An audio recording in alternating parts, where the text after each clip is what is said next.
Hey, welcome back to our channel.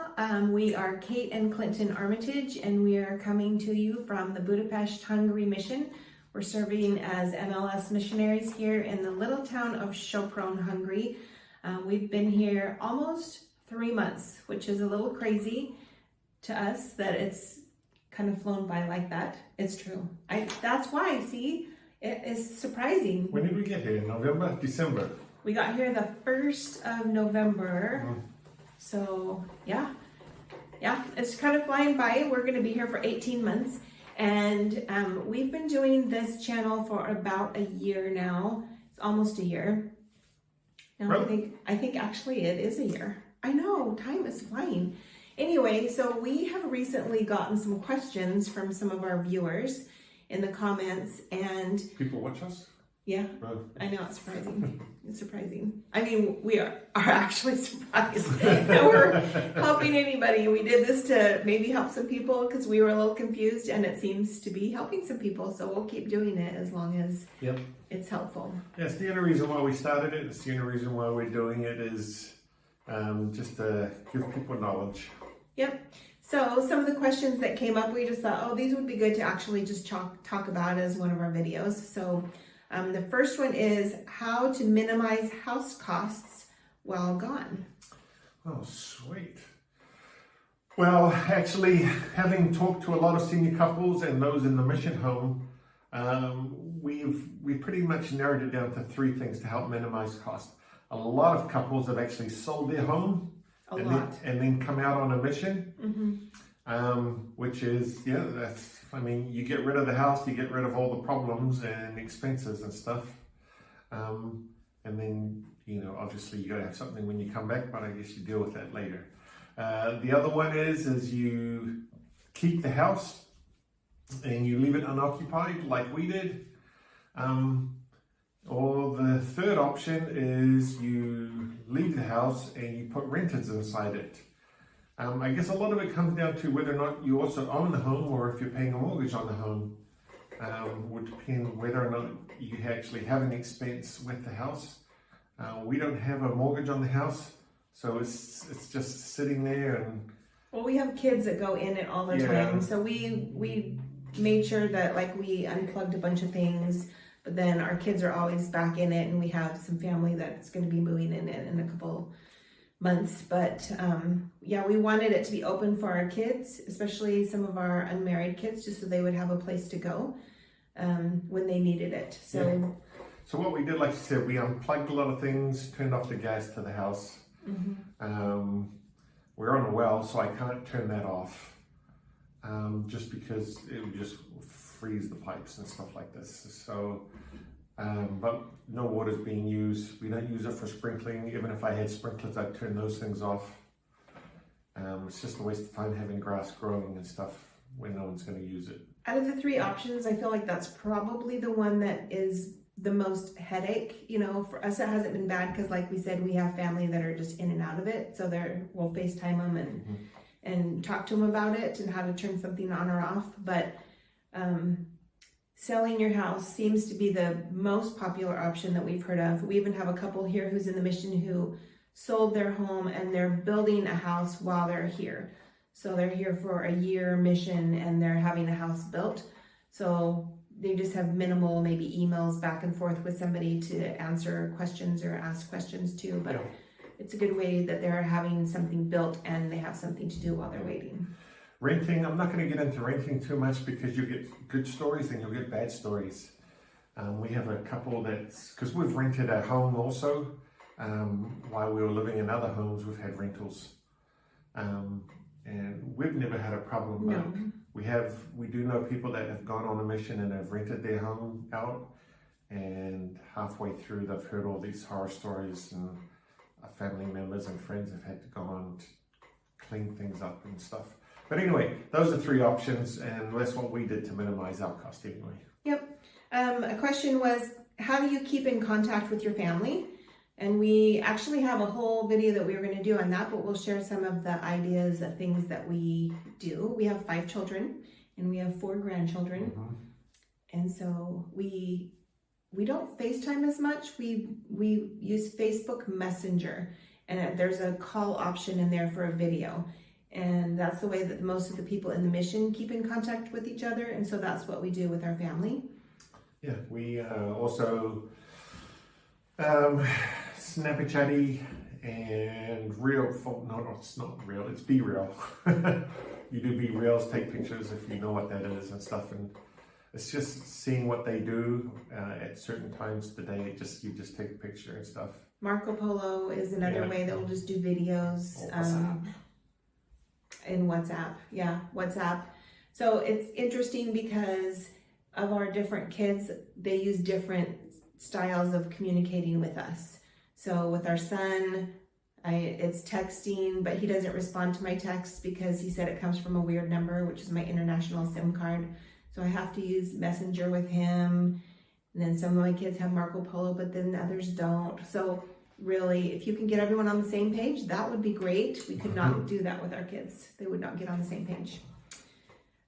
Okay, what experiences have we had with the branch, and how is it different? How is it the same? How is it different than at home?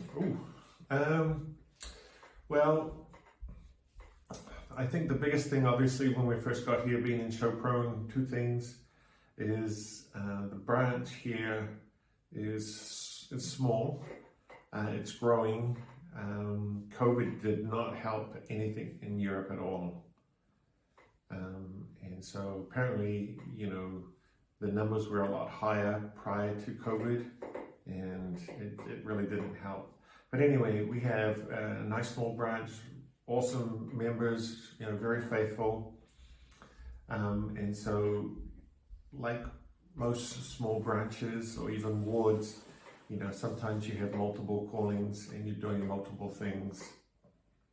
Well, it is interesting because our branch here, like Clinton was saying, I think the first Sunday that we went, there were 7 members and then 6 missionaries.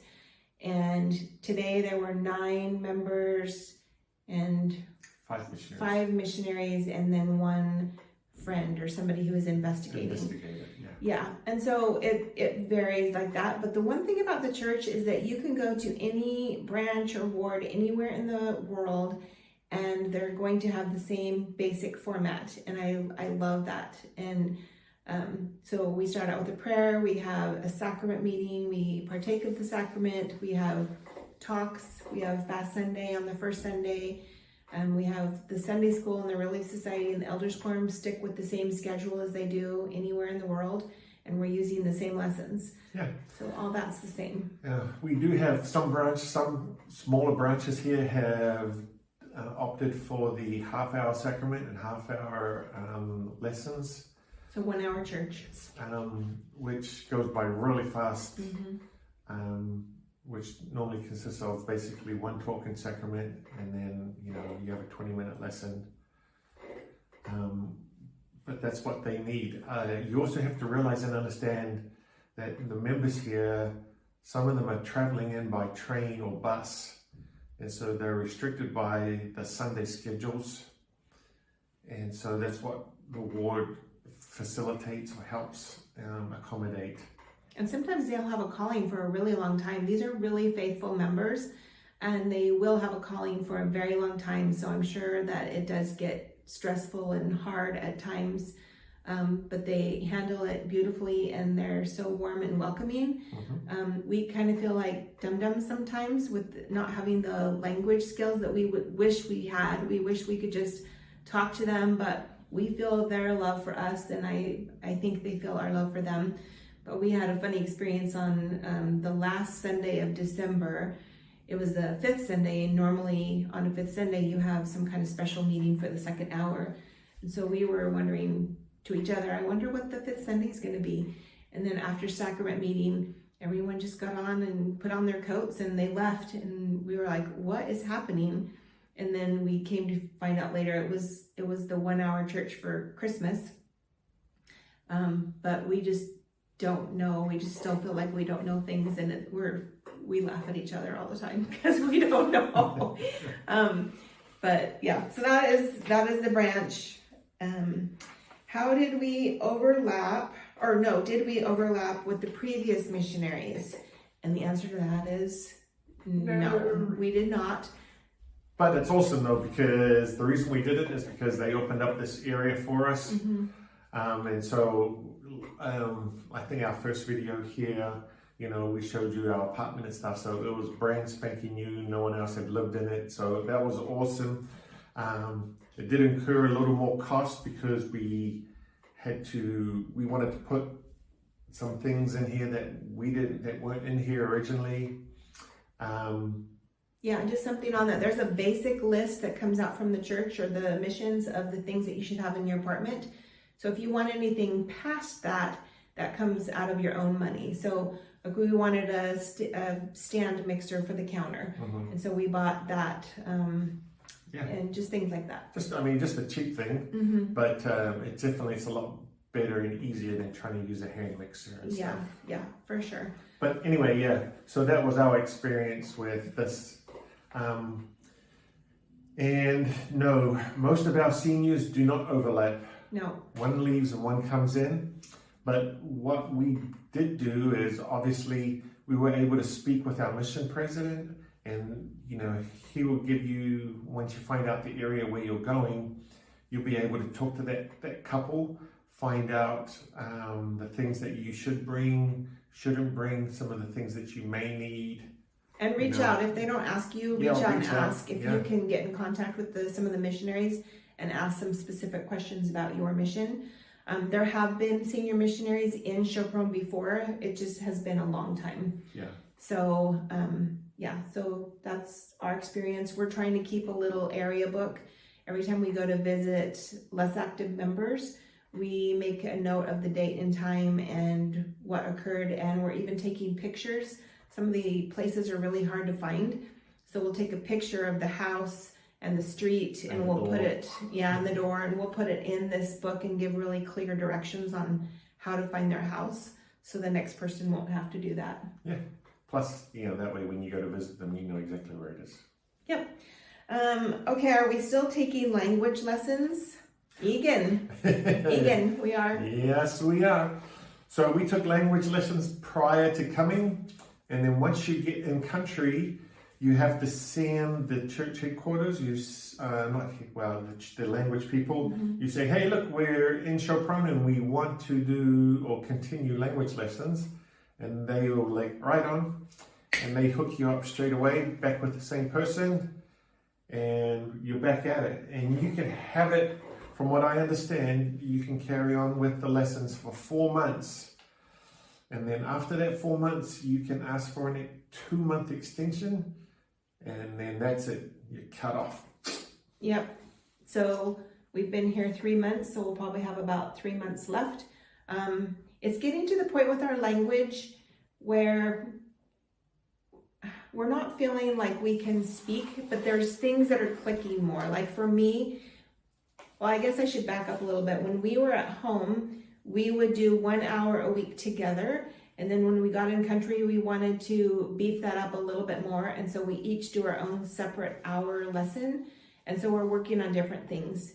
So as I'm working on the things that I'm working on, I can see how it's kind of coming together. And I think that you're doing the same thing. It was fun. Clinton today was one of his homework assignments is to ask 3 questions a day. So he was running around in church today asking his Hungarian questions to people at church. So, yeah. No, I mean, it's like we can do a prayer. We have a testimony in Hungarian. So it's definitely, well, for me, it's taken a long time and it's still coming along. It's hard, but we can sing. We can mostly sing. Actually, the songs are kind of cool, and it's because it's really broken down. Yes. So it makes it a lot easier than what you would think. Yeah. It does. So, yes, we are. Will we be transferred? No. No, I would say this with 90% confidence that once you go to an area, you stay there. And I'm talking about us, for all the things that we have known and talked to senior couples here and other people that have gone to other places, that you will most 90% likely stay in the same area unless a couple leaves from like the mission office or home and nobody's coming in to replace them, or they need a specialty that maybe you have, you may be asked to either go to move or to take over a certain thing. But from what we know, you don't move Yeah. like the younger missionaries. You're not getting transferred. Obviously, you're not changing your companion. I'm sorry. But yeah, so we'll stay in the same place. And it is nice because the younger missionaries are moving in and out and in and out. We get to build a little bit deeper relationship with the members of the branch and to get to know the inactives a little bit more than they do. So that's been nice. The last question is, what do we do as MLS missionaries? What do we do? We actually are going to make a longer video because there's a lot of things that you can do as an MLS missionary. But what are just a few that you can think of? Okay, here's some of the things that I do. I go streeting with the elders, or in other words, tracking, but we don't go door to door. We go up and down the main street and stuff. We go and do visits with inactives. And so we come up with a list and we'll ask either one of the missionaries, or we may end up going back with a service missionary to go around visiting inactive members. What else? Depending on what your calling is, like I have a calling in the elders quorum, and so you got those things to take care of. I've got another calling now, taking care of the mission fleet. Oh, vehicle fleet, sorry, not mission fleet. We do apartment checks for the younger We missionaries. do apartment checks once a month. Once every 2 months. Yeah, once every 2 months. And just for the ones around us, so that's split up between all the seniors, whoever is closest to them. So we do 3 different cities for the apartments. And I've been doing some family history recently. I'll talk a little bit more about that in the video. It's been something pretty exciting. I was called as the district second counselor in the Relief Society, so we're going to be planning a March birthday celebration for the Relief Society. Yeah, and there's a new thing that we're going to start doing in our branch, because we do game night, we do English lessons. I think we're just about going through this whole list real fast, but anyway, there are a bunch of things, and also, hey, while I was out streeting, I ran into a lady who does a kindergarten or daycare, and I signed my wife up for work. I said, hey, my wife's an ex-teacher.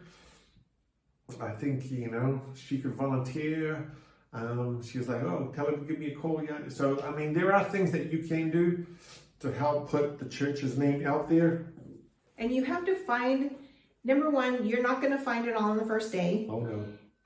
Number 2, every mission's different and every missionary couple's different. So whatever we're doing here, the next couple who comes into Chaperone might have completely different things that they're doing. Maybe streeting is not something that they feel comfortable with. But wherever you're at, you're going to find the thing that is your niche. And we're finding new ones every week. Yeah, or you're assigned or given another task, and so it kind of just changes. Yeah. But it's awesome. I mean, yeah, you're not going to find out anything in the first week. You're going to be like, what are we doing? Heck, in the first month, you'd probably be like, what are we supposed to be doing here? But things will slowly start coming along, and you'll be getting into it before you know it. Yep. So those are some of the questions. If you have more, send them to us. We would love to answer them because we don't know exactly what you're looking for. So we would love to share anything that we've learned so far. Not much, but we'll share it. Yeah. As we go along, we're learning more and more. So like and subscribe so you get some notifications when we have a new video up. And we'll talk to you next time. Gusto kong sapin.